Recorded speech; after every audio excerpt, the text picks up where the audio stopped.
Going on, guys? Thanks for tuning in to our last post-game recap live stream of the year.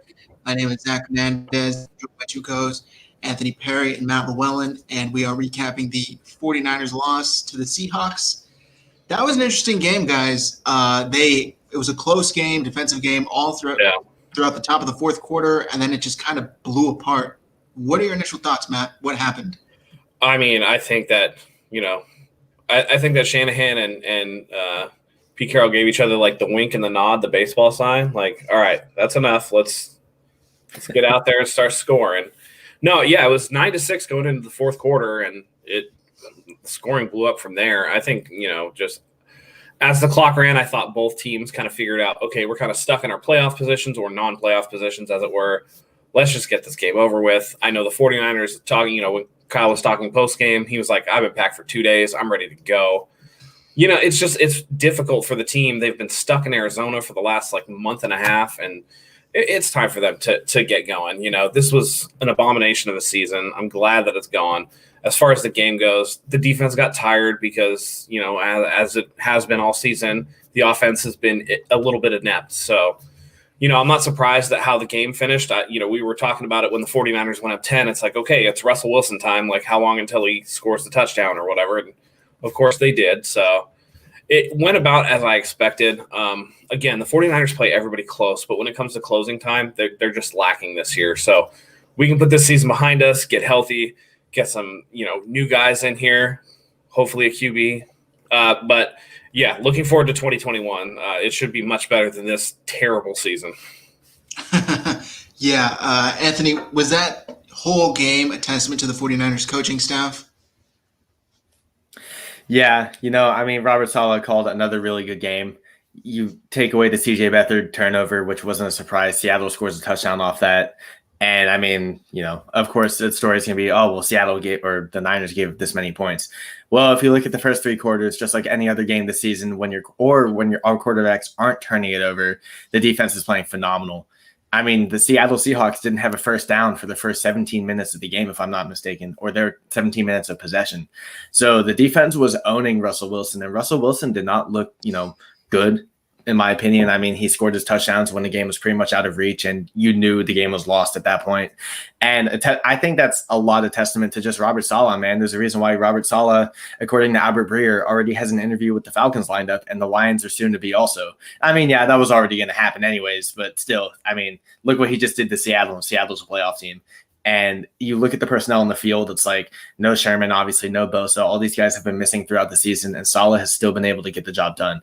That's more than impressive, to say the least. And Saleh's been able to get it done again with all the turnovers that happened on the offense. And that in no way should people blame Shanahan for that. Shanahan has had to roll out Nick Mullins and CJ Beathard, which are not good options, to say the least. And you can't knock Shanahan for that. And if anything, you can give props to Saleh just for being able to adjust. And that was everyone's biggest knock on Saleh, apparently, was that he wasn't able to adjust. And look what he's been able to do this season with arguably just as not bad, but as limited of personnel as he had since he came onto the team to begin with. That is one of the most impressive things, I think, is that comparing Robert Saleh when he first joined to now, you can see that he's just been good all throughout his time on the Niners. Matt, to play devil's advocate a little bit, though, yeah, that game totally blew up in the fourth quarter when it mattered most. Does that have anything to do with Saleh and his coaching style? Do you think that's just Russell Wilson being Russell Wilson and a good team being better than a bad team? Yeah, I think that's exactly what it is. When you're playing, you hold Russell Wilson to that lackluster of an offensive performance into the fourth quarter. At that point, when your offense only gives you 9 points, the defense has been out there for a while, you're going to get tired. And that's just one of those things where there's only so much that you can do against a superior team. And that's why good teams win close games. They're able to outlast inferior opponents. They're able to exploit weaknesses late when everybody's got their hands on their hips, when everybody's breathing heavy, when everybody's, trying to make plays, but there's not enough gas in the tank. That's what happens. So we see it here today. And, I don't think it's anything that Robert Saleh did that was wrong. It's just, it's just a typical end to the 49ers season at that point. Yeah. 5'10", Malike 49er. Sorry if I mispronounced that. I think that's exactly nail on the head. Player fatigue. Our D was exhausted. The offense didn't really get anything going until the second half. But I was actually, I don't want to say surprised, but I was pretty happy with how CJ played 2 back-to-back solid games. It wasn't anything that's going to make anybody say, wow, this guy should definitely start into next year. But it was noticeably better than Nick Mullins. Anthony's deep. Matt and I did this video earlier.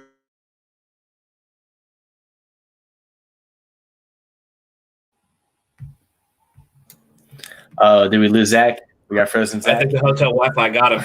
Yeah, frozen Zach. We should just leave him up because he's smiling right now. Yeah, he looks good like that. Yeah. I don't know where Zach was going with that, but I do want to go back to A-Stat. He's saying trade the 12th pick for Stafford and draft Ritter in the 3rd round. First of all, I watched Ritter. He sucks. Second of all, I just want to put it out there.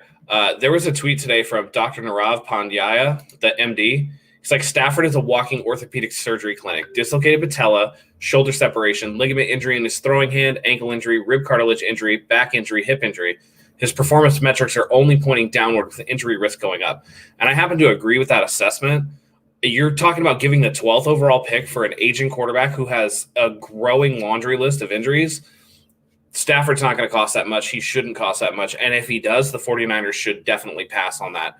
There's no way that they should be doing that, especially when a trade up to like 5 is not out of the reach of what the 49ers can do. Right. So yeah, 12 for Stafford, no way. No. If they trade, say if they trade back into the 20s for whatever reason, and maybe they decide to want to get more picks or maybe even a 1st or 2nd in the future. If I'm trading a Stafford for like a 20 or a 25, sure, that's a little more feasible, I'd say. But with the 12th overall pick being so rich, and I mean, they're still in prime position to get a quarterback, whether that's Fields or Wilson, or if you believe in Trey Lance, whatever it may be. The Niners now aren't going to be in this good of a position, at least in my opinion, to trade up for a good quarterback, not just now, but in the future also. Because I believe that if Jimmy Garoppolo is healthy next year, I do think they could be on the edge of a playoff team. And we know what happens when Garoppolo is healthy, but we can't bank on that. Matt and anyone else can agree that we can't bank on Garoppolo staying healthy for a full 16 games. Right. And then you look at the 12th overall pick in general, you look at all the good quarterbacks, you look at where we're at now.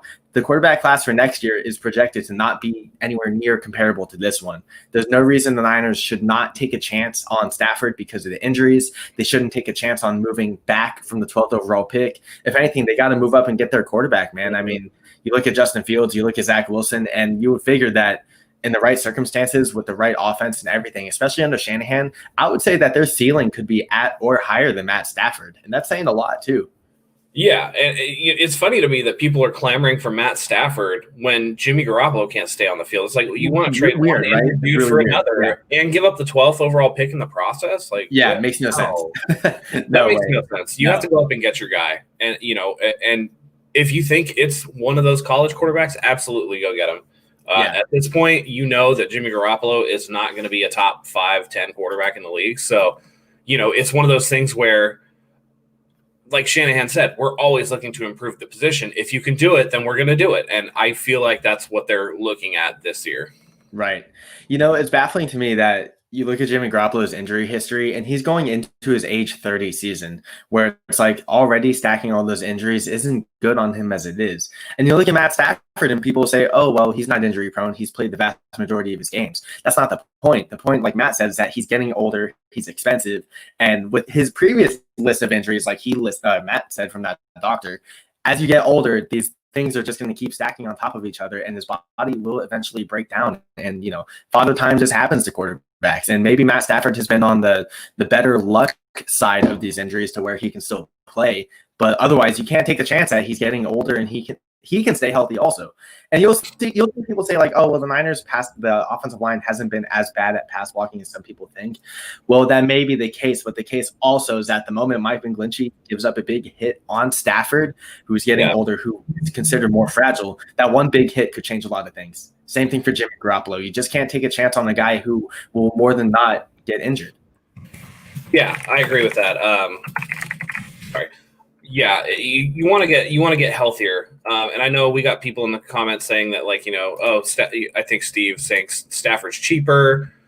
That's true, kinda, but you got to give up something to get him. You know what I mean? When you talk about cheaper, that's in relation to salary for salary. But if you're giving up a pick too, then I don't know. Right. I think. And I agree with 5'10". I think Stafford's a lateral move at this point, mainly because of that age and that wear and tear. I mean, don't underestimate what being behind the offensive line of Detroit is going to get you after a while. Yeah. He's going to get beat up the whole time. And I think Right. kind of shows with Stafford. Yes, he can make every throw. Yes, he's a really good player, but Detroit wasted him, and I think that Stafford's best years are technically are behind him. So yeah, it's unfortunate, but true.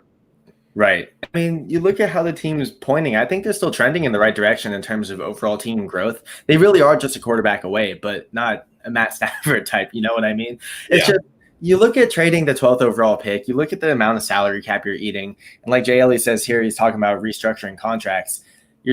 Jimmy Garoppolo, Carson Wentz, and Matt Stafford all likely would not want to restructure contracts in any way. They would not want to turn away from that money. And I wouldn't even take on Wentz first and foremost. I don't need Wentz, who's not trending in the right direction. Jimmy Garoppolo himself with that injury history doesn't look good, and Stafford's the same way. It's just in a league full of quarterbacks that are being able to be more agile and mobile, to where you look at guys like Deshaun Watson and Lamar Jackson, and I know they're very fast, but what I'm trying to say here is that they can put themselves in a position to avoid injury because of their mobility and their ability to just move around in and out of the pocket. That's what the Niners need. That's what this offense needs. It's not just about what the player offers in terms of offense, but just the player's own ability to avoid injury and to avoid big contact. And Russell Wilson's been better at that than anyone. I mean, he's really good at avoiding big hits and sliding when he needs to. Now you train a quarterback on our team who's mobile or at the least can move. We're talking about a quarterback that could maybe not have Russell Wilson's longevity, because that's impressive, but we're talking about we can finally have a quarterback who can play 2 straight seasons of 16 games, which we really haven't had since Alex Smith. And that's the important thing, is a quarterback that can play and be available most of all. I just, Ace Daddy, if none of the top 4 quarterbacks are there, they're going to take BPA. They're going to run it back with Jimmy Garoppolo, and they're going to take like Patrick Surtain if he's on the board or somebody like that. They're not going to trade back most likely, because they need impact players. Yeah. You can't do this like nickel and diming thing, because then, you're going to get a bunch of middling players, and I don't know if it works that way. Right. See, it's like Jay Ellie, like no Ritter, no Trask, none of those mid-round quarterbacks. Man. Oh, is Coach in here? Is Coach in here? I don't think Coach is here yet. Dang. Ian Book sucks. Book was bad. Ian Book is trash. That was not good. Like, yeah. No. Yeah. But that speaks a lot of volumes, though. When you see guys like Ritter and Trask and Ian Book and even Purdy to an extent who aren't that good, there's a reason why they're mid-round quarterbacks. And there's also a reason why that the team can't go after those guys. There's no project guys. There's no reclamation guys. I don't think the team can afford to do that at this point. Yes, we want a quarterback who will help, bring the team back to glory and be successful. But I also want that quarterback to be able to extend our window for 10 to 15 years. And I know not every team is going to get an Aaron Rodgers or a Tom Brady or whoever may be, Drew Brees. But when you're talking about trading up for a franchise quarterback, that's the mindset you got to have with it. And you got to be really confident in it. And the front office has proven that they will trade up for draft picks, albeit they haven't had to trade into the top 10.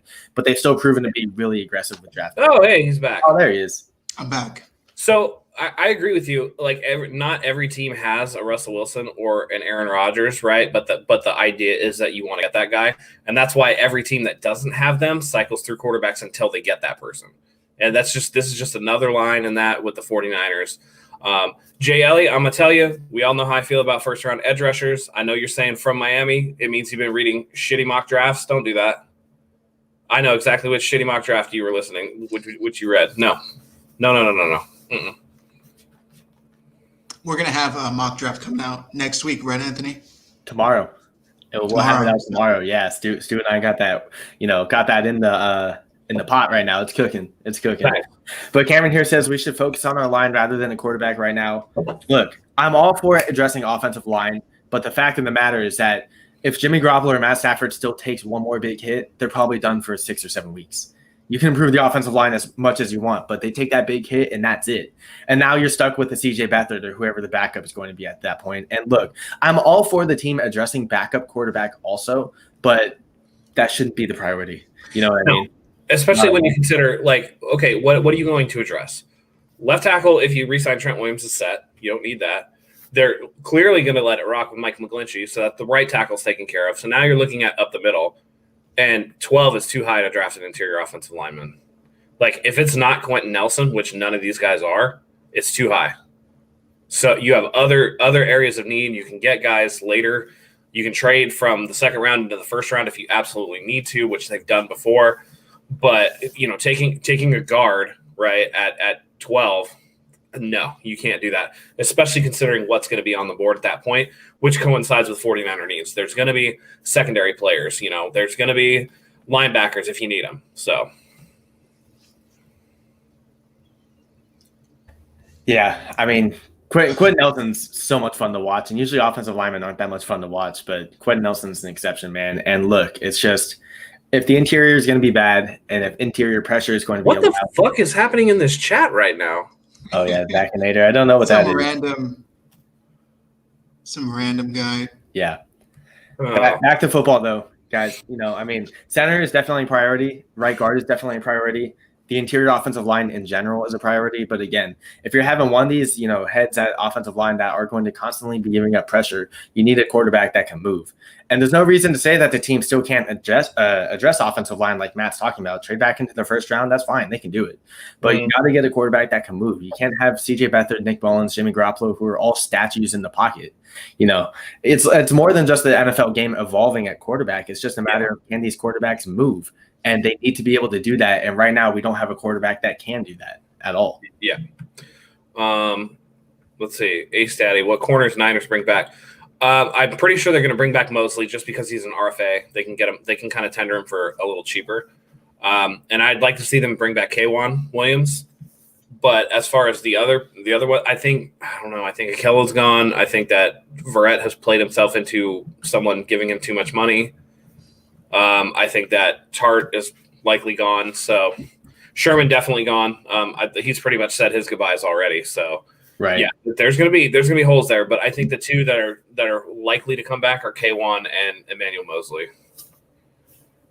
Yeah, I gotta agree with that, and I think I agree. K'Wan's got to be back. Mosley will likely be back, and I kind of just want to see one more year of Spoon. I think we saw that, I'm kind of riding on last year's success when he was healthy, and I think that is a lot to bank on.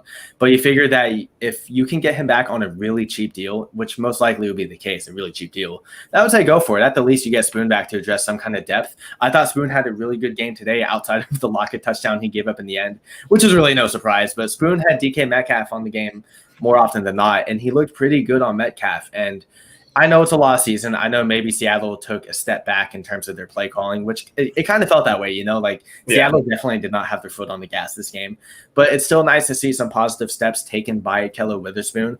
And if the team feels like they can get him on the cheap and maybe bank on him having a good 1 or 2 year stretch of football, especially with the pass rush returning, I think they can do that. But if not, we will definitely see DB addressed this draft. If not, we'll see a veteran picked up in free agency. One of those or both will most definitely happen. Yeah. What do you think, Zach? Spoon was going at DK too. A few times he had a couple pass breakups and he was getting all in DK's face and with the little flex or whatever. Yeah. Yeah, it was nice to see because somebody who is so down and out. He seems like the type of guy who gets in his own head. And he had that brief stint of success at the beginning of last season. And then when he came back from that injury, it was horrible for him. He did not perform well. So nice to see him kind of slowly get back into things to end the year, have a little bit of success, maybe regain that confidence moving into 2021, something the 49ers have a chance to build on. Yeah, I like that too. It's just a shame because Akello Witherspoon had such potential, and when he is on, he's really good. The problem is he has this snowball effect. One thing goes bad, and then the next thing goes bad, and then it's just all downhill. He gets down on himself, and then before you know it, he can't cover anything. So it's really unfortunate that his mental state is so volatile from one way to the other, And I think that this regime is kind of trying to get rid of those guys, to be honest. It's really whether they bring Spoon back or not is really going to depend on what his price is more than anything, because I'm sure they'd like to have him back, but if he's going to cost too much, if somebody's willing to, take him on as a reclamation project at a price point that's too high for the Niners, I don't think the 49ers have any compunction about letting him just walk. Seattle. Probably. Wouldn't be like DJ Reed. Cameron, I think you're talking about the wrong person here, my man. Where is it? It seemed like Robbie Gould was on a mission today, destroying those balls. Nah, Tristan Vizcaino, man, he was kicking the ball well today. He made that 33-yard field goal he had where he kicked it over the net probably would have been cleared from like 50, and then the first field goal he made too. But I don't know. I kind of want you guys' opinions on this because a lot of people are kind of blasting the regime for extending Robbie Gould for his contract numbers going into the next 2 years, pay him as a middle-of-the-pack kicker, which, I mean, by no means is good or bad. Maybe you don't want to see the team paying a kicker $2 to $3 million per year, but you figured that maybe if he gets things in order, he will still be good from 40 and short, 49 down. And I had kind of thought about this. It's like Kyle Shanahan's offense more often than not doesn't have to kick field goals from 50 and beyond because usually he's pretty good at moving the ball in between the 20s. And if you're asking your kicker to kick it, from 40 down, that's kind of what Robbie Gould does. What do you guys think about that? Do you guys think that watching Vizcaino succeed today, maybe Gould was a bad move, or is it just a one-game wonder? No, I think that people are just pissed off about last week. Really what it is. People are mad about last week. I mean, before last week, he had missed 2 kicks on the entire season. So, right. It's not like he's shanking left and right. Like, he's not, he's not like some of these kickers that just can't find the uprights. He just had a really bad game. And because there was technically, because there was a win on the line, people were upset about it. And it's just like, what are you going to do? Everybody has a bad day. There was one point earlier this season or last season that Mason Crosby had like a game where he just shanked everything, right? But I mean, he put it together. It happens sometimes, It just people have bad games. I don't think that the Gould move was bad, mainly because for next year it actually lowers his cap number, so they created some space to be able to do stuff.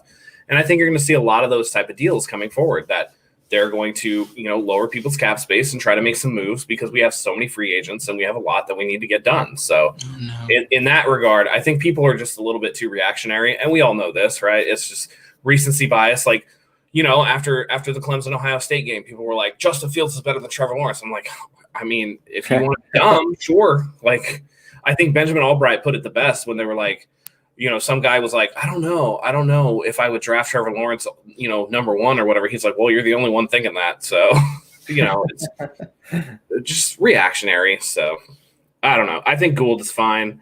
I think that the way that they restructured the deal is beneficial to the team. And, we don't have to have the worry of, does Robbie want to leave San Francisco again, like out in front of our heads like we did a couple years ago. So. Exactly. Moving on to special teams, though, guys. Jeff Wilson solidified RB number 2 spot next year. Oh, we lost Zach again. Oh, man. Internet connection, baby, in the hotel. But, yeah, I mean, Jeff Wilson didn't have the gaudy rushing stats that he did today, but he still ran in the touchdown and caught a touchdown as well. I think Jeff Wilson has more than proved that he's very dynamic and very efficient. Oh, there he is. He's back. Oh, back. He keeps disconnecting every 5 minutes. I don't know why. Sorry about that. Move your mouse. Move your mouse. We're just talking about Jeff Wilson, though, man. I mean, Jeff Wilson, I think today, I know it was a lost game or lost season, if you will, but he just more than proved that he's one of the most efficient and dynamic touchdown scorers on the entire team. RB number 2, I know Kyle Shanahan doesn't necessarily have solidified RB depth spot positions, but going into next season, do you guys feel like Jeff Wilson should get primary carries or get the majority of them? I think so. I love Jeff Wilson. I love Jeff Wilson. He's a solid backup. Honestly, for me, it's a Shanahan offense, so I really don't care. Yeah, because anybody's it's just anybody's gonna be able to run the ball. I mean, how many Clinton Portises did Mike Shanahan produce? How many Terrell Davises did he produce? This offense is built around being able to run the football because of the blocking scheme. So I think if they actually improve the interior offensive line, you could put a wet paper bag behind there and roll it downhill, and it's going to be able to get 3 yards out of that. So. As long as that wet paper bag isn't named Tevin Coleman, because he's a exception to the Shanahan rule. Yeah, so it's just going to depend. I'd be fine with Jeff Wilson as the backup. I think Mostert still has that lead role, but he needs to prove full season of a clean bill of health. He hasn't been able to do that since taking over kind of lead horse role. And until he does that, I'm not going to be fully in on Mostert because he hasn't proved that last season wasn't anything but a gimmick or something that's sustainable because the way his body doesn't seem to be able to keep up with a 16-game stretch. So until that he can do that, then Wilson will remain the 2, but perhaps Well, he can but surpass. that also depends too, because Jeff Wilson's a free agent, so they're gonna have to resign him if they want him to be back. And I mean, maybe teams saw something that again, there are so many free agents that don't be surprised if a lot of guys that you think should be here aren't here anymore. 40 free agents. That's a lot of dudes. That's more than half the roster at the moment. Yeah. Unbelievable. Coleman and Jet should be out. Yeah, Coleman and Jet should be out. They're going to be gone for sure. Can we go back to Gold real quick? I cut out when we were talking about that. I just want to say he kind of seems like an ass, and he kind of seems, man, we've all talked about this. It doesn't seem like he wants to be here. It doesn't seem like he ever really wanted to be here. It seemed like this was almost a stick it to Chicago type of move when he signed here originally, and that relationship didn't really start on the right foot to begin with. So I'm not sure if the 49ers are able to find a cheaper option like this Tristan, whatever his name was today. Maybe they figure let's roll the dice because they're paying Robbie Gould good money. Now, I don't know the details of his contract. I don't know that dead cap if they were to move on after this year, how that would work out since they just, extended him. But I just wanted to say I don't think Robbie Gould cares to be in San Francisco. I just think he's a cranky asshole, and that's fine. Yeah, the fact of the matter is, that last game notwithstanding, Robbie Gould is a really accurate kicker. So, yeah, you're not going to get 60-yard bombs or whatever, but, if you're relying on your kicker to kick 60-yard field goals, your offense is doing it wrong anyway. So something else is wrong. Yeah, it's just, I mean, yeah, he's an asshole. Yeah, he probably doesn't want to be here, but it's not – and this is the thing. I think people think that, Robbie's trying to tank the 49ers to help the Bears. That was the thing, trying to help the Bears get to the playoffs. I'm like, God, you guys are stupid.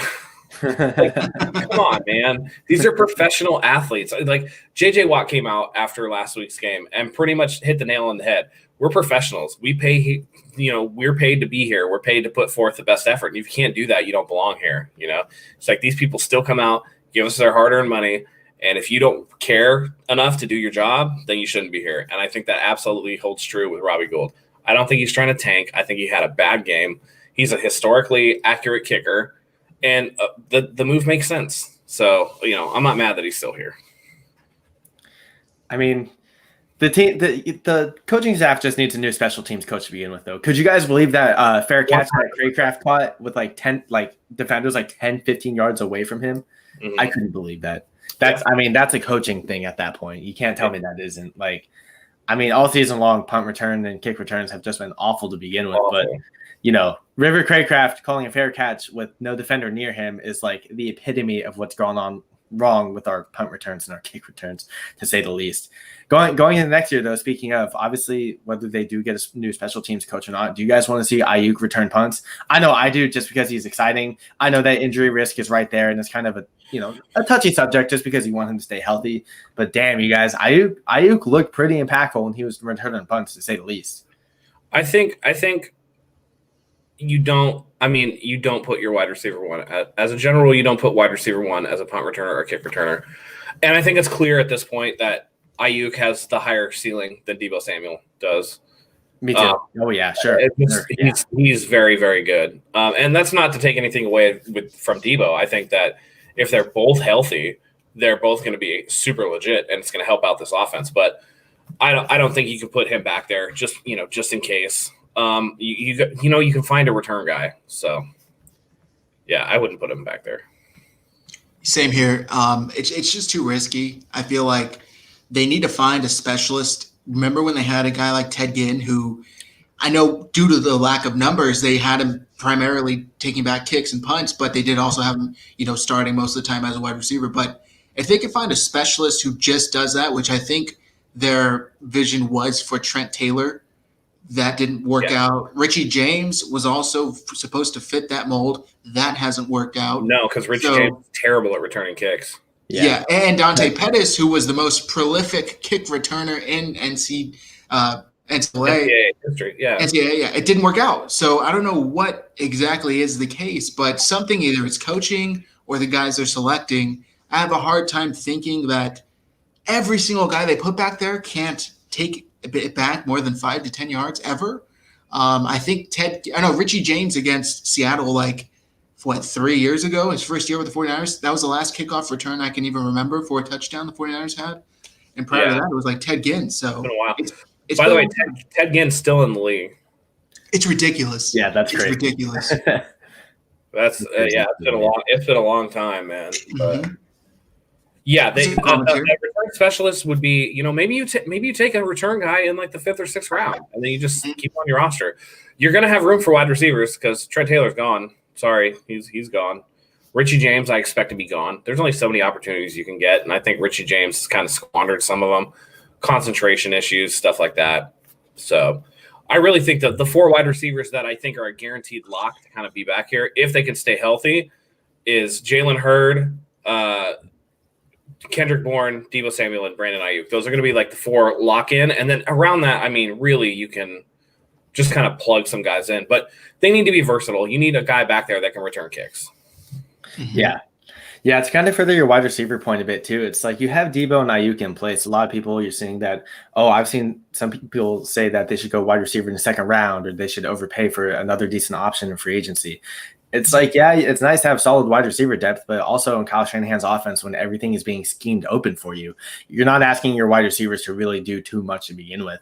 Will they need to make a contested catch every now and then? Yeah, sure. Ayuk and Deebo are both capable. Kendrick Bourne is also, which is why they should definitely bring back Kendrick Bourne. You got to see what Jalen Hurd still has to offer. But I mean, if you're going to go after a wide receiver, get him in the middle rounds or get him as like a, like some type of veteran free agent where maybe it's just a camp body or you see what he has to offer. Otherwise, I think the majority of the offense is in place. It's just the quarterback and the offensive line, but they need a quarterback. Exactly. And you run into the problem where you have too many mouths to feed. And I maintain, and I've said this for a long time, I maintain that Odell Beckham is a cancer, not because he's like a bad person, but because he forces the quarterback to try to, get him the ball, not because he physically forces him to, but he's so good that you kind of want to. And it's no wonder that with all those weapons in Cleveland, when OBJ went out is when the Cleveland offense really started clicking. Because then you have Baker Mayfield relaxing and trying to spread the ball around. You don't want too many mouths to feed because then it's like overeating, right? Like it just doesn't work, man. Eat the right amount, get the ball out to where it needs to go, and your offense will move. You don't need. This is why I say no edge. Like how much edge rushing do you actually need? Like it's not no 1st round edges, please. There's a law of diminishing returns where you're putting too much. We've 5 straight years we've drafted a defensive lineman in the 1st round.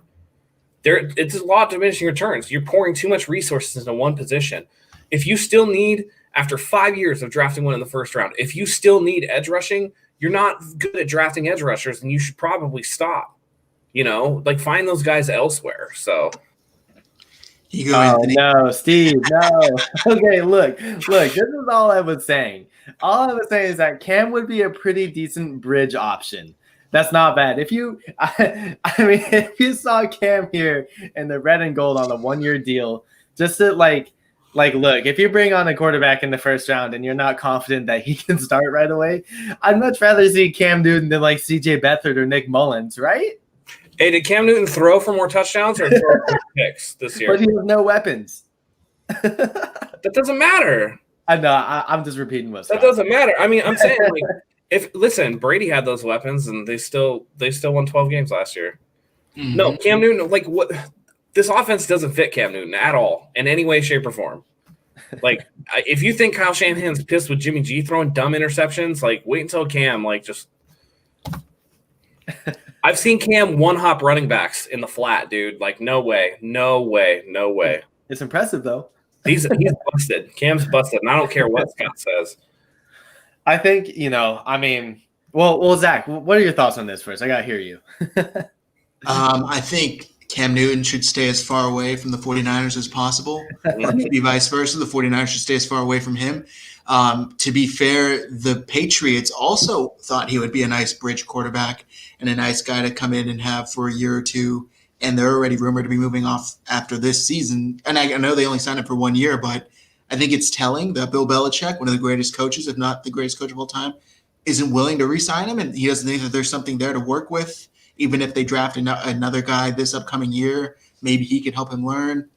I just don't think it worked out. And I think Cam Newton may be past his sell-by date, with all due respect. I'll put it to you this way. I would rather they go and re-sign Colin Kaepernick than sign Cam Newton. Because at least Colin Kaepernick's been healthy. Yeah, we're not going to touch that.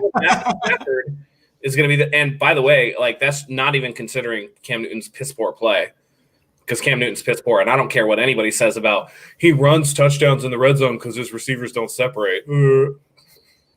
That's dumb. I'd rather have Fitz. Sorry, but that to me that's a bad excuse. Like. But listen, it's the same thing. He's had the shoulder injury. He had the foot injury. His delivery looks crazy this year. I don't know what's wrong with his delivery. Like, it's just – I agree. Cam Newton is washed, like laundry. Washed. Yeah, hell no. Yeah. I'd rather have Fitz. It's just, he's, again, a mobile quarterback that has mileage on him. He's not going to get more healthy, right? And he's always been a mediocre passer at best. And mediocre passing in Kyle Shanahan's offense doesn't work. If you want somebody to run the ball – Kyle Shanahan likes running backs just for that reason. You don't need your quarterback to do the job of running back. You need your quarterback to be a quarterback. So here it is, Matt. Trubisky or Cam? Trubisky. Trubisky. That's my boy, though. I know him. That's my brother. Okay. Yeah. A little bias going into That's my brother. He's a Bears fan. But I would take Trubisky over Cam for sure. I mean, he said that. What happened to the Bears when they took Nick Foles out and put Trubisky back in? They got smashed today. they got crushed. Packers are the number 1 seed in the NFC, so yeah. And then Zach, you said earlier with Fitzpatrick, man, look what happened to the Dolphins today. Tua got stomped. Tua absolutely got stomped on by. I'd much rather have the second half. To be fair, the Dolphins defense got stomped. Yeah, Allen played one half of football, right? Ridiculous. They're the best scoring defense in the NFL. They're averaging like 18 points per game giving up, and Allen goes in there and he puts up 56 or something ridiculous like that. Well, Allen stopped playing at like 5 minutes before the half. Matt Barkley putting up numbers. Jeez. Yeah, they put Allen in there just to break the team record. Yeah, that was pretty much it. That's kind of disrespectful. Yeah, Matt Barkley was in there dropping dimes, dude. Yeah. Oh man. Cam was not going to teach a young quarterback. Yeah, I mean, look, I think it's a matter of optics in terms of I get it. A lot of people say that quarterbacks that come in the league these days are more often than not pro ready. But again, if you want to sit your rookie Justin quarterback, Herbert, for example. Yeah. Joe Burrow before the injury. Right. I mean, it goes on. Herbert looks like he was basically pro ready. I mean, Zach, you said earlier, you're like, Chargers got kind of blessed with Tyrod's injury because we wouldn't have been able to see what Herbert has to offer. Yeah. And Herbert has been incredible. You have to do due diligence because coming out of Oregon, everybody's like, Justin Herbert sucks. But a lot of that was the coaches at Oregon didn't know how to use them right. Right. So, if you go and get your guy, you go and get your guy. So, which is also why teams shouldn't scout the college and, the college is, the name on the helmet rather than the name on the jersey. You know what I mean? And it's like you look at Oregon's quarterback history, and it's like, okay, Mariota didn't work out. And now you have Herbert. It's like, okay, Herbert worked out. Brucey from the Mean Machines? Oh, no. I still maintain that Alabama quarterbacks suck and Florida quarterbacks suck in the NFL. Hey, Trask is the first-round quarterback, though, right? Grant Cohn? Dude, yikes. That's bad. I love Grant Cohn. Zach and I talked about last night with some of Grant Cohn's takes, but that was not one of them. That was a bad one, man. Yeah. That was bad. Real quick, before my internet cuts out again, last game of the season this year obviously didn't go as we wanted, but I just wanted to take a quick second to say thank you to everybody watching. This was our first year doing this. We started this channel like 8 months ago. And we are very thankful for everybody who subscribed, who's tuned in, who's commented, any super chat sent. We really do appreciate it. And we try and put every penny that we receive back into the channel, whether it's in giveaways and anything for the channel, cameras, backdrops, etc. So I just want to take a quick second to say thank you. And I wish everybody a happy new year. And hopefully 2020 is much better than 2021 is much better than 2020 because it's going to be hard for it to be worse. So thank you, everybody, for tuning in. With his GQ ass sitting in front of the fireplace, all nice and cold. Ready for the magazine. I know. Yeah, and just as a heads up, Zach is on vacation. I'm just coming back from a vacation. It's the end of the season, so Niners News is taking hiatus for this week. We'll be back next week. It's kind of just our off-season kind of cool-down period before we really jump into the off-season. Maybe Robert Saleh's gone or something like that. So No Niners news this week, but we'll get back on it next week once everybody's back and set up. So And all that. If the county is watching, I am on an essential trip. Put that out there. Business decisions. Oh no, Coach, what's going on, Coach? Jimmy will be our starter next year. Rosen will back him up. It feels like that. I mean, it kind of feels that way. But again, after the comments we saw and after the report today that said if the Niners can upgrade Jimmy Garoppolo, most likely not be back next season. I mean, I don't think we needed a report, though, for the writing on the wall for Jimmy Garoppolo to be. I mean, Shanahan has made that very clear in his press conference all throughout the season that, hey, if we can upgrade, I know his injury has been a liability, but when he's out there, we win. But it's like, well, yeah, but I mean, that doesn't mean he's a good option. And I think Shanahan knows that very much so. So, look, again, I think I don't want to believe that they'll run it back with Garoppolo, although it feels that way. But look, the Niners are in a position to go up and get a quarterback right now. They can't pass up on that opportunity. They cannot do that at all. No, and I think that Shanahan says it all, right? Like, we're always evaluating the position. If we can improve, we're going to improve. And I think that that's one of those things where if they think that they can go and get a top-flight quarterback that can replace Jimmy, whether that be through a trade, whether that be through the draft, I think they're going to do it, especially given that they can move off of Jimmy Garoppolo for next to nothing and bring on a whole bunch of money that they can then turn around and use to re-sign guys. So I don't think that Jimmy is safe at all in San Francisco, and I think that he really needs to, work on his game just in case he does come back. But that, this should be a wake-up call if there was anything for him. Hey, writing's on the wall, dude. Like, they're not happy with how you're playing.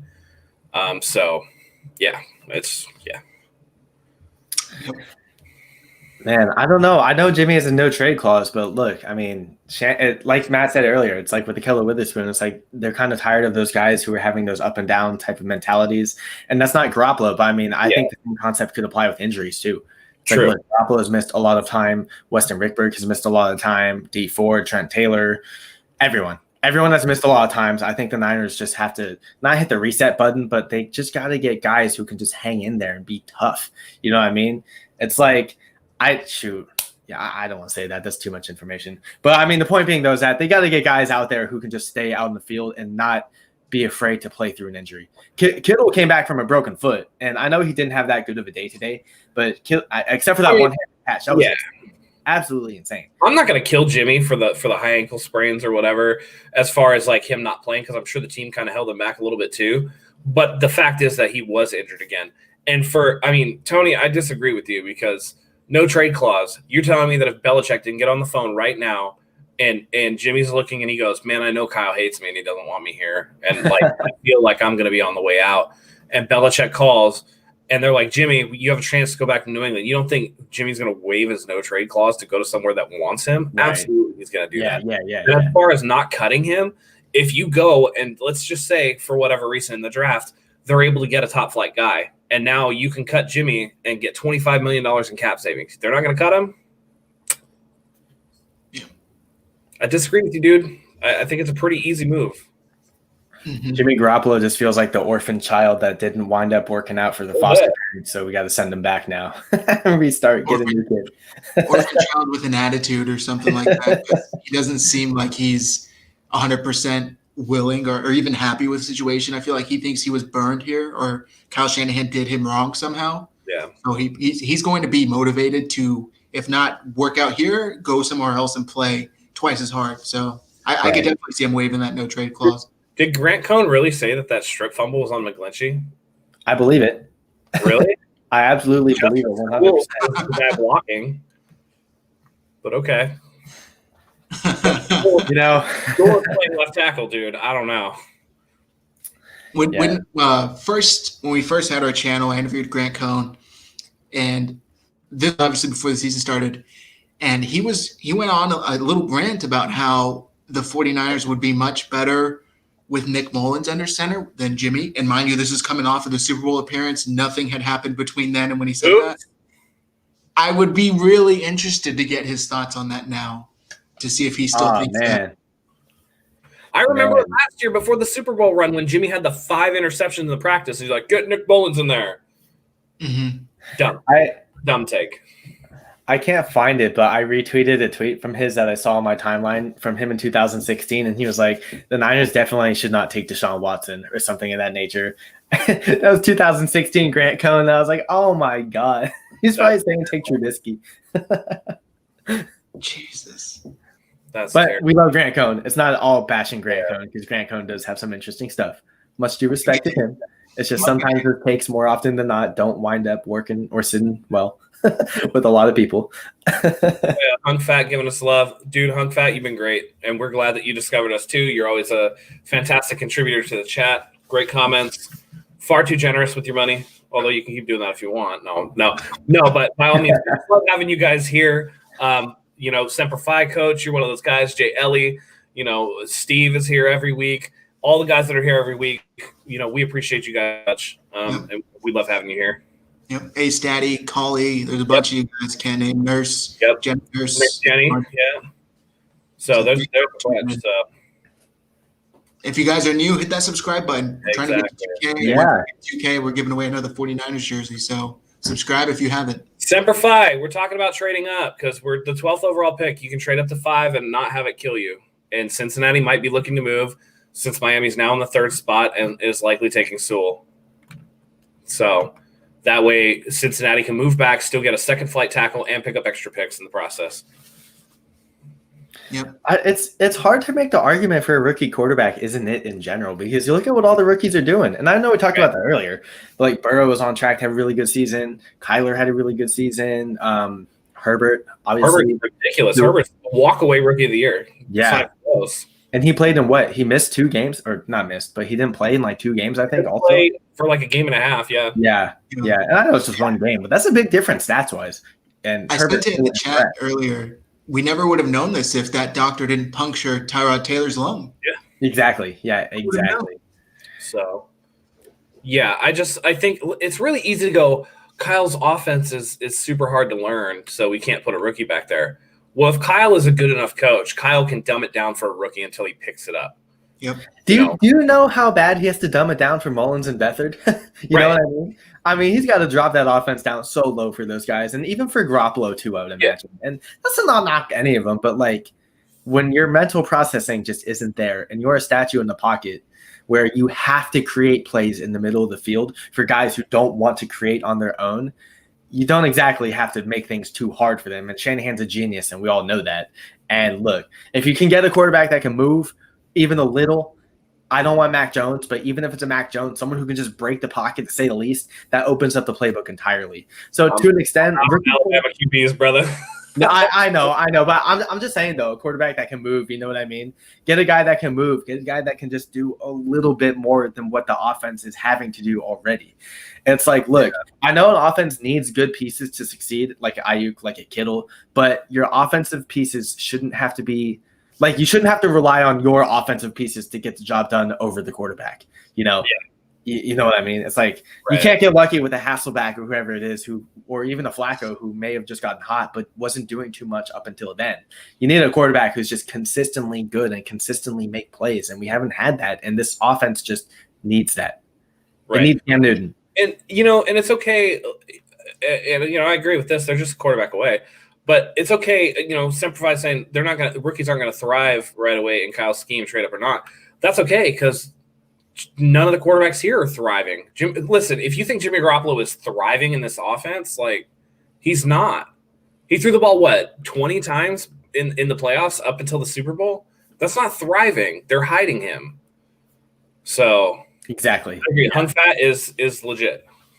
And of course, you're legit too. Like again, this is just all this is all just speculation. But again, send him out there with like a 14-page wristband with notes on it. Hit play 23, and then he has the diagram and can call it. Like, then he at least you don't necessarily need to know the verbiage, but you can still look and see. Okay, my ex receiver is running a post. Whatever. Like it can be done. I think. Obviously, it's not ideal, but then the quarterback play we're getting isn't ideal anymore either. And beyond just Jimmy not thriving as a quarterback from his play perspective, he misses too many games. So it's not so much, is a rookie quarterback going to immediately be better than Jimmy Garoppolo day one, 100%? Maybe not play-wise, But if Jimmy gets hurt again, is a rookie quarterback better than Nick Mullins or CJ Beathard? Absolutely. Yeah, he really is. And not only that, but I think what most people kind of get lost on, and not saying that you are Semper Fi, but I've seen people on Twitter just say rookie this, rookie that. They're only rookies for 1 year. After that, then, unless you're banking on them winning it all in 1 year, then nothing else after that. There's time to grow on that. There's 3 more years with the option for a 4th year on that contract. So right. Look at Josh Allen. Look at Josh Allen, for example. It's like everyone in Buffalo was ready to throw him out year 1 because he was terrible. And it's like, I get it. He already had those kind of problems with accuracy coming out of college. But even if the rookie isn't there right away, like Matt's talking about, you got to give him time to grow and develop and be consistent. And that's the thing with Jimmy Garoppolo is that if he plays consistently, I'm sure he's a good quarterback. He proved that. But he can't stay on the field consistently, so he can't – I don't think he can properly operate the offense and really understand the entire nuance of the whole thing. Hence why we see so many bad throws, because he can't stay on the field consistently to really get a grasp of the game speed and how the offense works. And we only saw that for 1 season out of Garoppolo, where I don't even think the playbook was open entirely because Shanahan was working around his limitations. If you would have given Garoppolo another full season healthy under this offense, maybe it'd be a different story. But he can't prove that. He can't do that. And back to Zach, it's like, yeah, rookies are only rookies for 1 year. And then if they take that big step up, that's huge. That's absolutely huge. Josh Allen just took the Bills to the playoffs and almost the number 1 seed in 3 seasons. That's more than spectacular, to say the least. And when you're going after a quarterback, it's always a gamble. Everyone knows that the draft is a crapshoot, but you got to take your shot. You got to throw all your chips in on the table if you want a good future for 10 to 15 years. Right. And I'm looking – listen, okay, it's going to take some time with a rookie. That's for sure. But if you find a guy that's going to be your starter for 10 to 15 years at a high level – if you find your Deshaun Watson, if you find, those type of guys, who cares if you're struggling a little bit? Who cares? You're not thinking about just 1 year. That's the thing. It's short-sighted to be like, well, let's run it back with Jimmy because he wins. What happens if Jimmy gets hurt again? He's approaching 30 years old. He's had an extensive injury history every time he's played. Like, at some point, you got to just be like, all right, we got to bite the bullet. It's going to hurt for a year or two, but we're going to have a first-round quarterback on a rookie contract. We can retool around him and then go from there. Year 3, then we're looking at a string of playoff pushes. So exactly. This with 40 free agents, I'm going to be the one to burst the bubble right now. This team is not going to the Super Bowl next year.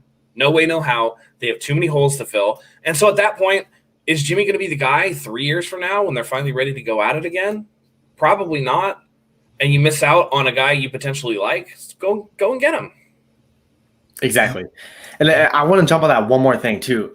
In terms of talking about quarterbacks that we could go after, like Fields or Wilson, will it be expensive? More than likely. It won't be the world. But look, if you're trading away a first-round pick, a second-round pick, a third-round pick, and say, for example, that first-round pick next year, your quarterback takes you to the playoffs, right? Or he takes you really deep in the regular season, that first-round pick is going to be in the 20s. There's no value at that point because odds are whatever happened, your quarterback is working out. You can't. That's the thing about the Niners fan base is, look, I respect everyone with all my heart, but I think some of us are too emotionally attached to draft picks. And look, I understand that you need draft picks to fill holes. That happens. But if you're going to have the mindset that the draft is a crapshoot to begin with, you can't bank on every single draft pick to work out and hit. But if all that capital you gave up to get the quarterback works out, there's no complaints. No one's complaining about Mahomes. No one's complaining about those prospects whatsoever. And a lot of people will use the recency bias going into like Wentz and Goff and even Bradford, and that happens. It's like, look, we get it.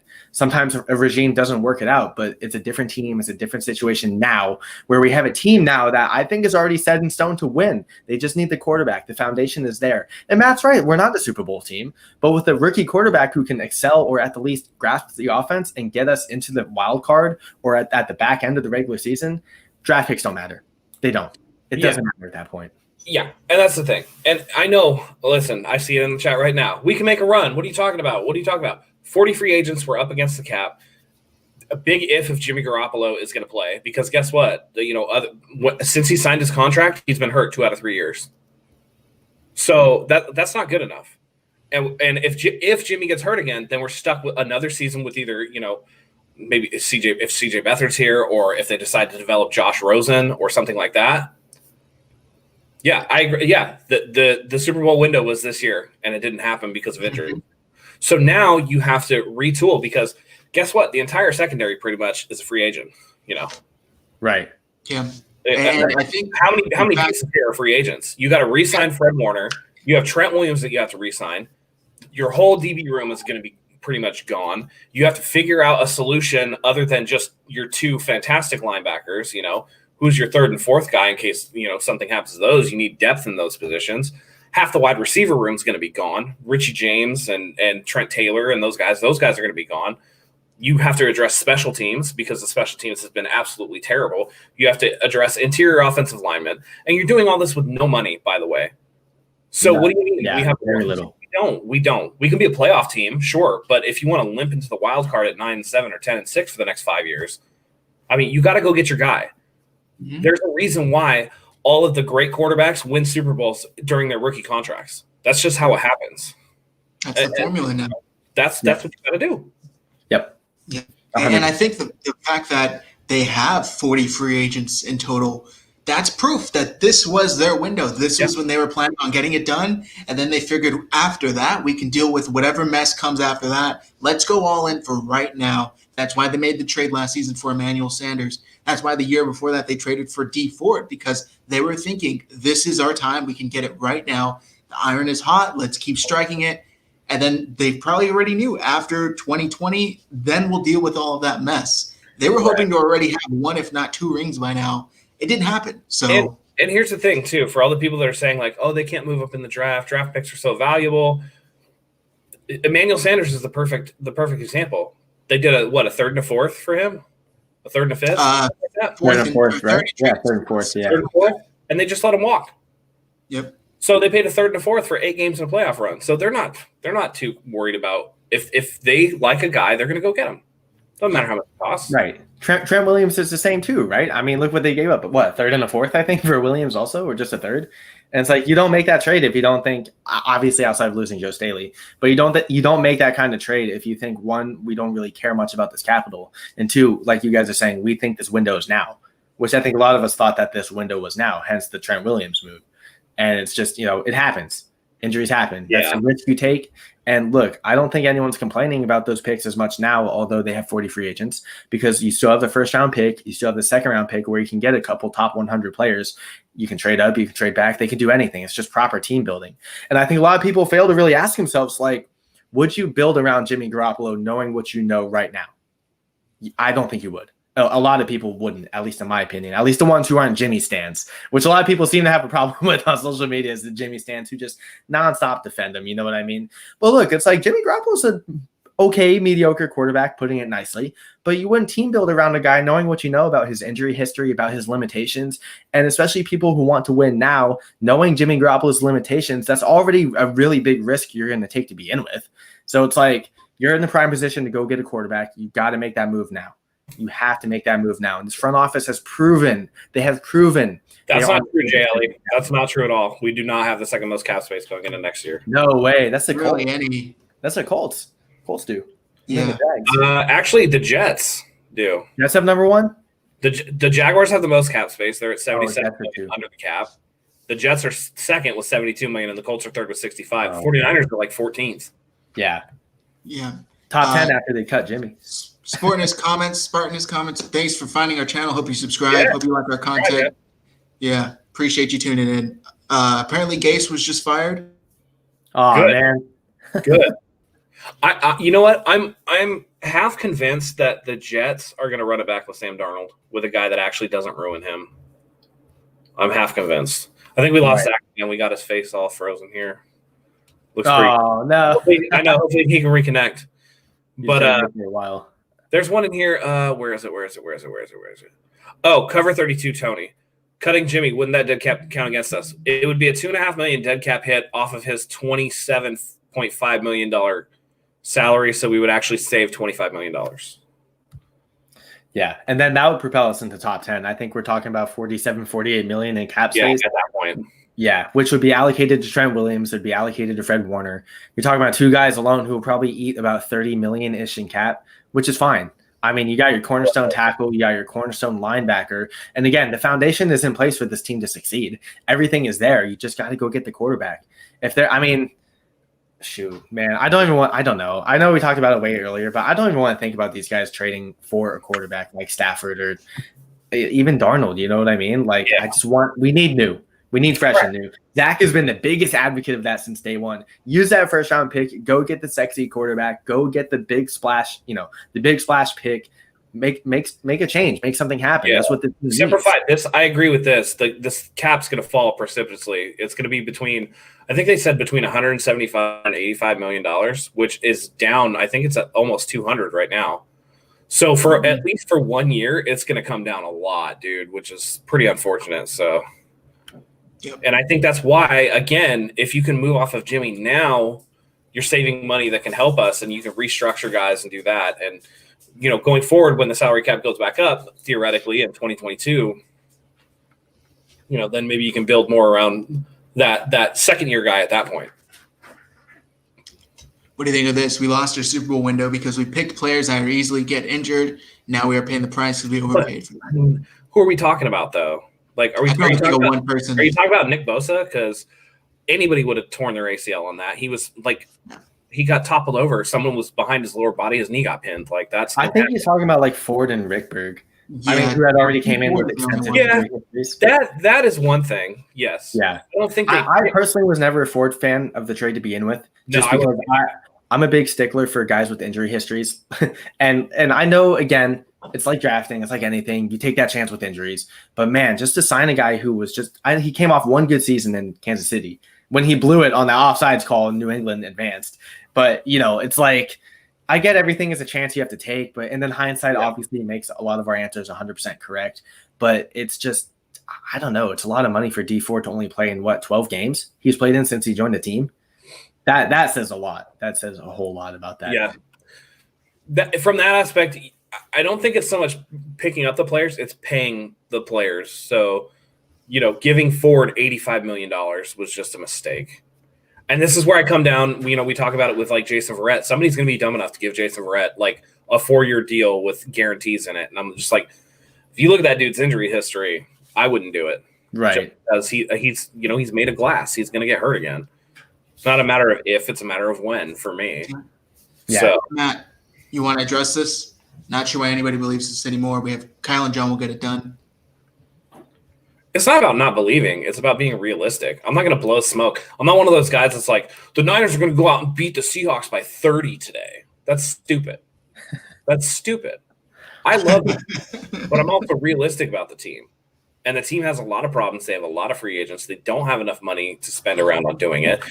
But John and Kyle can get it done in the future, And this goes to, some of what Semper Fi is saying with his thoughts about going young and rebuilding again. They can commit to going young and rebuilding again. They just got extended. So obviously Jed York is fine with what they're doing. Get Kyle the quarterback that he actually wants and not somebody that's just thrust upon him. And let him go to work. And then if it doesn't work out, then you talk about moving on. But at this point right now, with a healthy team, it's shown what Kyle can do. Now give him the quarterback that he wants. And why can't the 49ers win the Super Bowl? Get a quarterback that can throw that deep ball down the middle, and we're talking about Super Bowl champions. Yep. Right. Oh, jeez. They would save how much if they cut Jimmy? Oh, we addressed this. It's $2.5 million dead cap, but his salary is going to be 27 something, so it'd be $25 million in savings.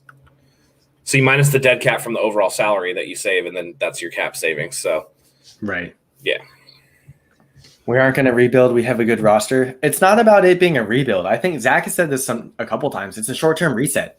I think. Right. I think the short-term reset where you address the quarterback position and look, if he doesn't work out in the first year, that's fine. Matt's right. This team wasn't meant to go to the Super Bowl next year anyways. Asking a team to go to a Super Bowl with losing 40 free agents is a lot to be. And that's the thing with he's saying we have a good roster. I mean, do we? Because 40 free agents, you gotta pick and choose who you're bringing back. So a lot of that talent's walking out the door. This team is going to look completely different next year, whether the fans want to admit it or not. They're definitely going to, be a different team next year. There's going to be players that have been here for years for the entire regime that are not going to be back. And we're going to have to take a look at that and really adjust to that, and not only are players going to be different, but it's more than likely that Robert Saleh gets a head coaching job. So the coaching staff is going to be different.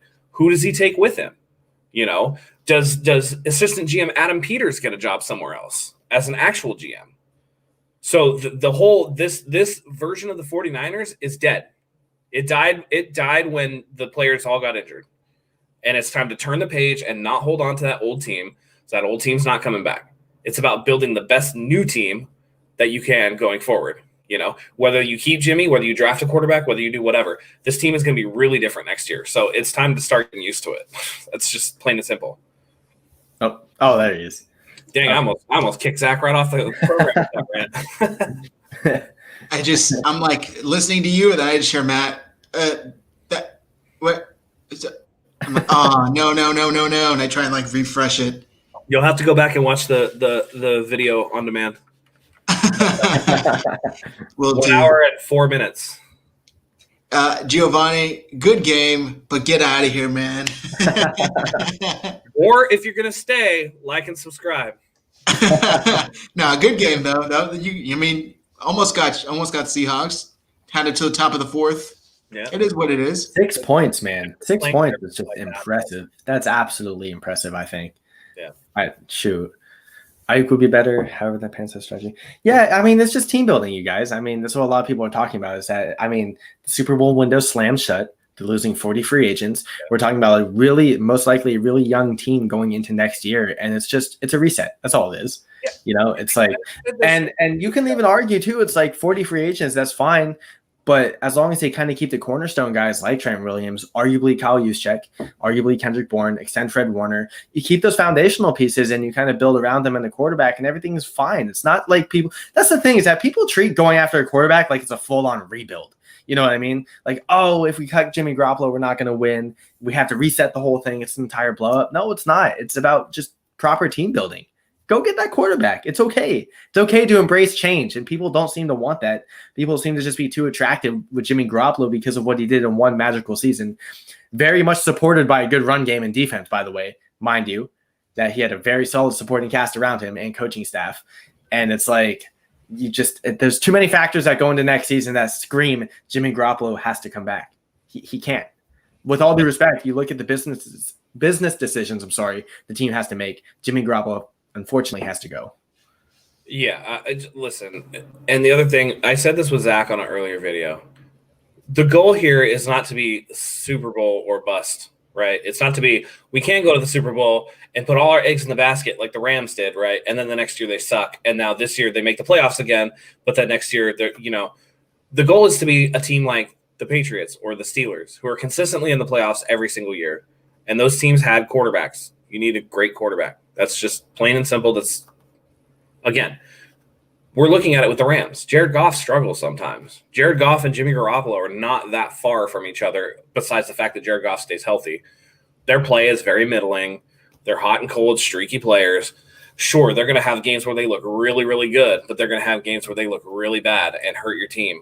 And, again, if the goal is to be a dynasty or somebody, you need to have that great quarterback. That's plain and simple. That's all that it is. You want to be at least in the run every year.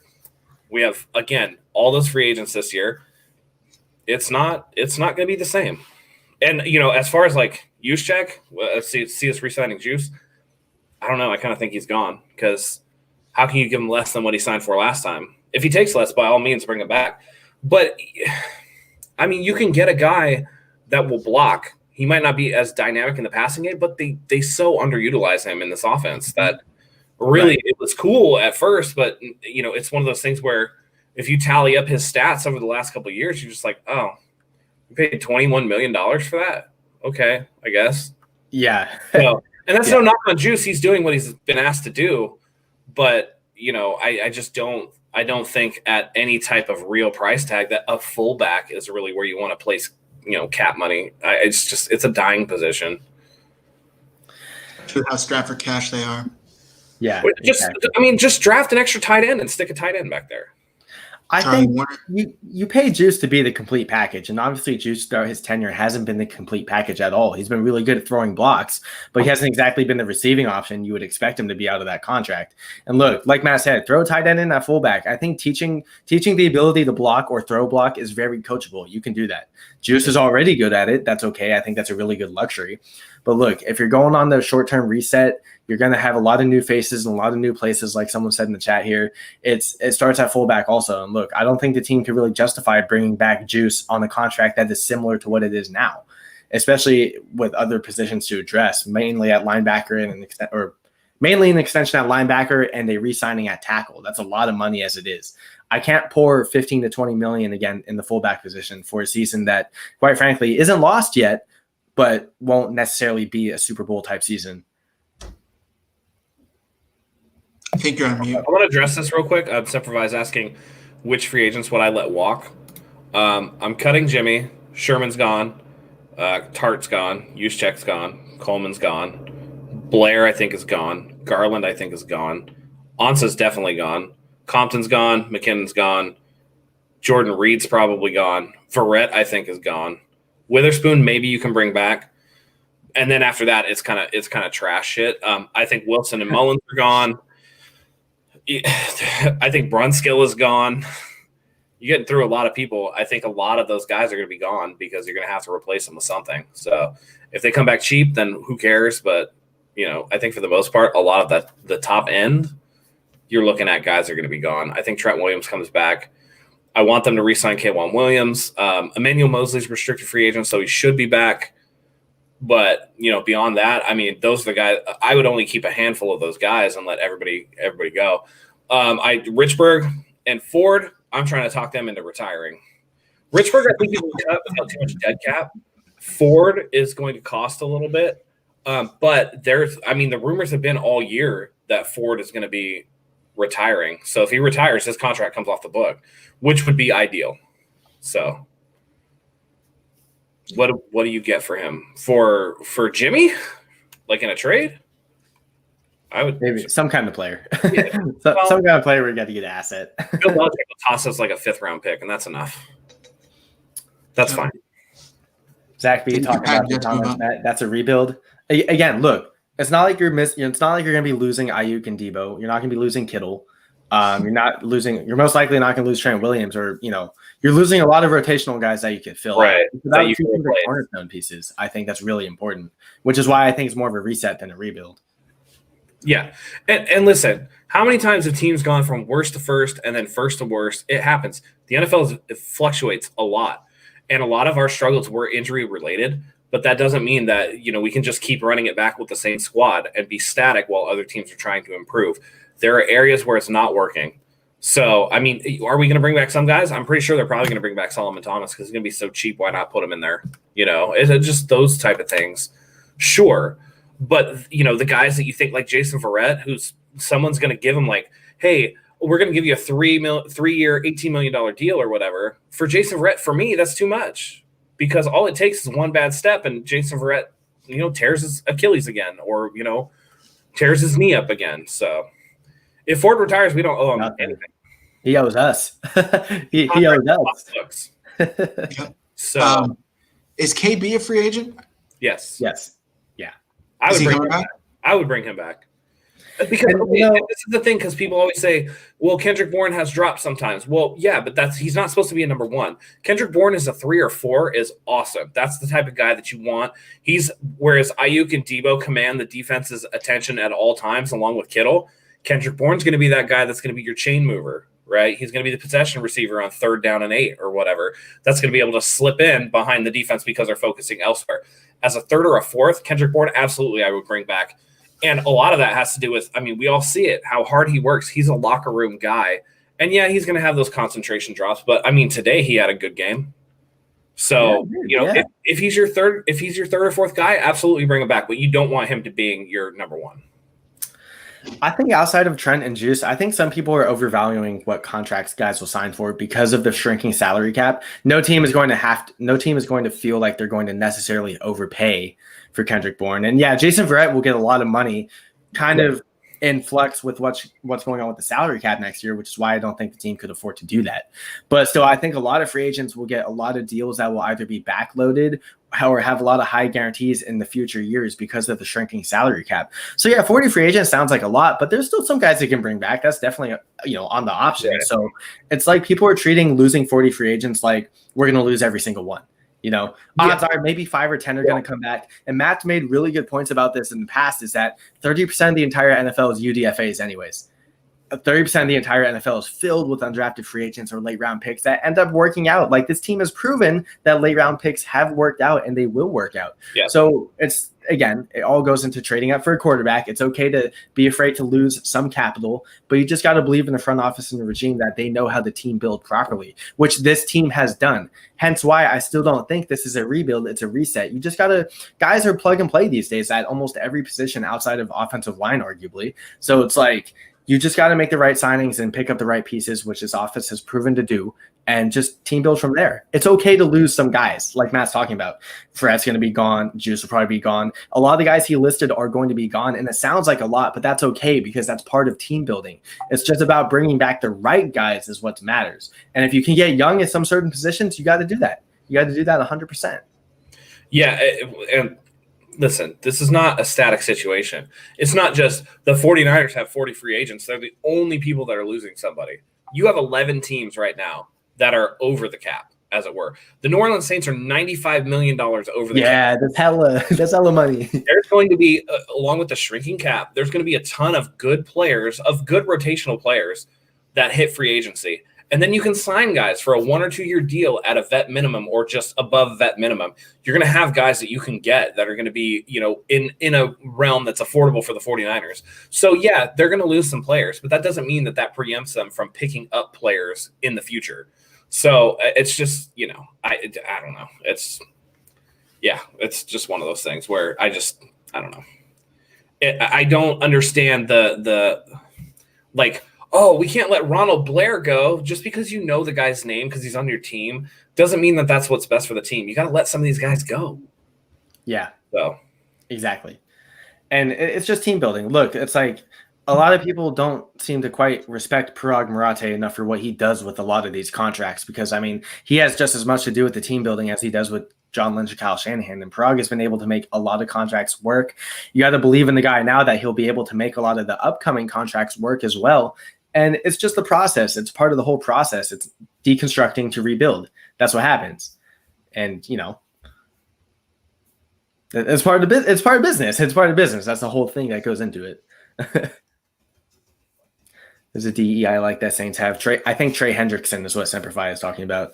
But again, I don't think the team – it's like Kerry Hyder. I think if they can bring him back for the right amount of money, go do it. But I don't think they'll necessarily overpay for him because he's a one-year wonder. Like Jason Verrett, too. Jason Verrett's also a one-year wonder. It's just the team can't bank on doing that stuff again. Yeah, it's from an injury perspective, yeah. And, yeah, you know what? Nike Niner is right. So D Fort's dead cap would count against the team if he retired. But, yeah, so that's going to be a hard one to move off of now that I'm looking at it. Oh, it's unfortunate. Man. Yeah. So then, I mean, you better hope he stays healthy then. Different approach. Yeah, he's going to be they're not going to be able to get rid of him next year. His dead cap is 14.3. Jesus. A lot. You know what though? They might be. No, let's see. His cap hits 20. I think they'd be able to save $7 million if they cut him.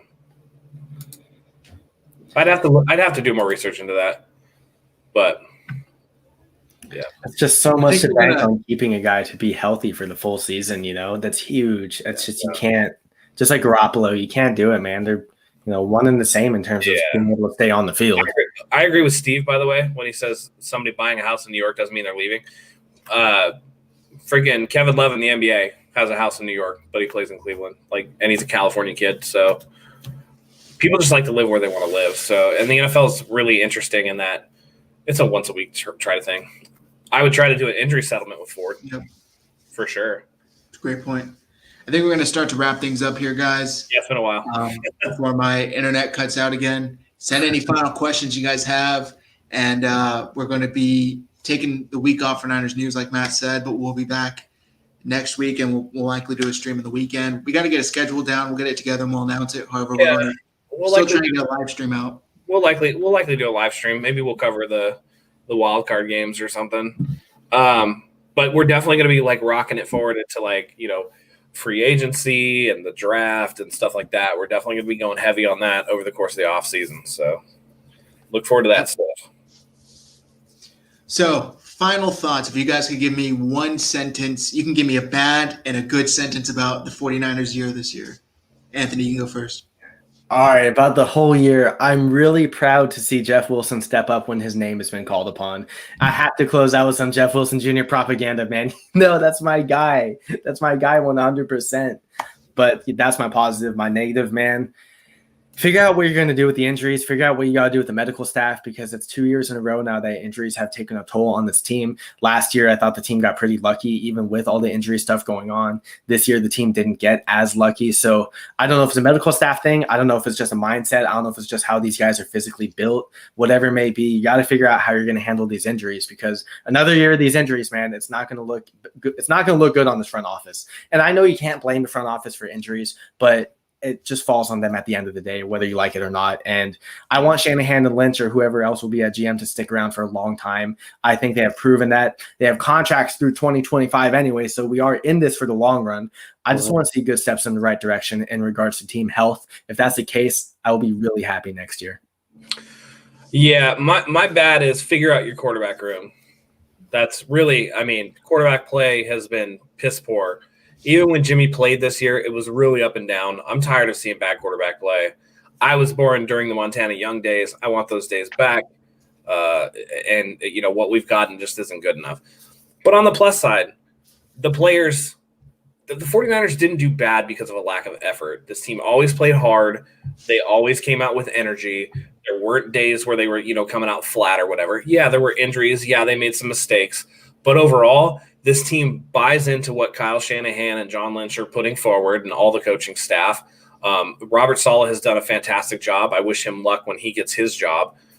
They're going to go forward and they're going to do, a lot of great things. So it's going to be awesome. Hopefully we can get past this COVID shit. I look forward to there being like, it'd be dope if there was like an in-person draft or at least something like that this year, which we're going to have. We're going to do the live draft show again. That shit is just too fun. That was so much fun. Oh my God. I got to rewatch our reactions to when they took a defensive lineman. Well, you think last year was bad. Wait, if they do it again this year. Matt's just going to go off air from destroying his laptop. If 49ers pick a defensive lineman this year, I'm going to be a Seahawks fan for a year. That's a bit much. Sorry. I'm talking out of school now. You'd be a Jets fan instead. Yeah. For me, one positive, one negative. I'll start with the negative. I think just about everything that could go bad for this team went bad. I went back and watched like the pre-hype or the hype videos on Instagram before the first game against Arizona. This team is completely different from that team. If that team played all 16 games, they would be really good. I think they'd be, in contention for the top seed right now, but that's not what happened. Right. Injuries, COVID, you name it, every single thing that could have happened, at least negatively for the 49ers. That sucks, and I hope that we got all of the bad luck out into this year, take it away with 2020, 2021. Hopefully some positivity comes with that. As far as good, this team was, what did they finish, 6-10? 2 games away from 800 with basically everything that could go bad going bad. That's pretty good. And I began with asking Anthony the question, is that a testament to coaching? The entire season, I think, was a testament to coaching. And I think that if you have the solid coaching staff in place, then the roster isn't as difficult to build upon. So I think the 49ers have the right pieces there. And just like Matt said earlier, I think we're a quarterback away. And I know a lot of people are quick to go, not as quick to go out on Jimmy. They still want to give him another year. I don't think we have the time to waste another year. So I think it's a great thing we have the coaches in place. I want to see those coaches in front office continue to be aggressive. Go get your guy now in the first round. Yeah, we got a couple extra comments in here. Defensive coordinator replacement for me would probably be D'Amico Ryans. Linebackers taken. Yeah, maybe Saleh takes him. I think Saleh's more likely to take Coach K. But Fair. if he takes Ryans, then it is what it is. But yeah, I mean, dude, it was an underwhelming season, and that sucks. Revenge tour turned into rehab tour real quick. But look for next year when we get to fly under the radar and punch people in the mouth again. So That's fun. It's always fun. Yep.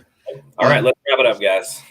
Yep, I think that's going to do it, guys. So thanks, everybody, for tuning in. This is our final live stream recap show of the season. Thank you, everybody, for a fantastic year, even though it was not the results we wanted.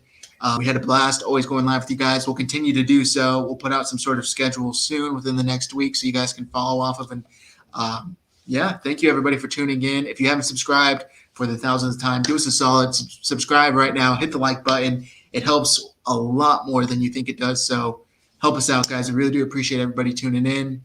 Zach, Anthony, Matt, thank you, everybody. Have a good night. Go ahead and click the bell for notifications. Until next time, go Niners.